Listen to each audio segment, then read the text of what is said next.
সুপ্রিয় দর্শক, আসসালামু আলাইকুম। চেন্নাইয়ের দুঃস্বপ্ন হাম জিত কে ভি হার सकते हैं। ধোনির নেতৃত্বে চলছে মহাভারতীয় বিপর্যয়। 6 ম্যাচে 5 হার, ধোনির নেতৃত্বেও জয়ের খাতা খুলছে না। তবুও প্লে অফের অঙ্ক করছে চেন্নাই। আইপিএল এর শুরুতেই এক ম্যাচ জিতে চেন্নাই ভেবেছিল ব্যাস এবার সেই পুরনো রাজত্ব ফিরে আসছে আবারও। কিন্তু সেই রাজত্ব এখন ইতিহাসের বইয়ের পাতায়। এরপর তারা যেভাবে একের পর এক ম্যাচ হারছে তাতে মনে হচ্ছে প্রতিপক্ষ দলগুলো নয়, যেন চেন্নাই নিজেরাই নিজেদের হারিয়ে দিয়ে বলছে, এই নাও ভাই, জয়টা তোমার। ধোনি ফিরেছেন, মাঠে নামছেন, ক্যামেরায় জুম করছে, কিন্তু স্কোরবোর্ড যেন সাইলেন্স মোডে আছে। দল যেন ঠিক করেছে, আমরা এবার অন্যদের প্লে অফে উঠানোর কাজ করব।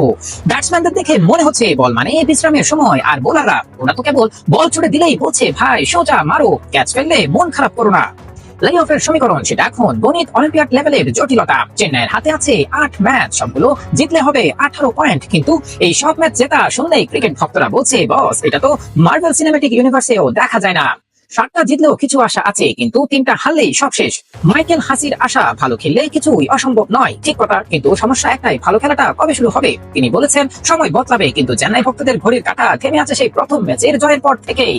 হাসি সাহেবের মুখে এখন হাসি মানেই ভক্তদের চোখে জল। শেষ ম্যাচে 8 উইকেটে হার কেকেআর বলেছে অপমান করার ইচ্ছা ছিল না, কিন্তু হয়ে গেছে।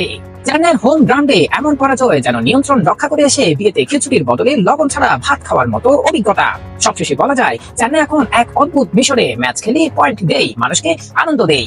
এটার আইপিএল নয়, এ যেন ইন্ডিয়ান প্লে ফুল লিগ হয়ে গেছে। তবুও আশা ছাড়েননি ভক্তরা, কারণ ক্রিকেটে একটাই সত্য, যতক্ষণ ধোনি আছেন ততক্ষণ স্বপ্ন বাঁচে।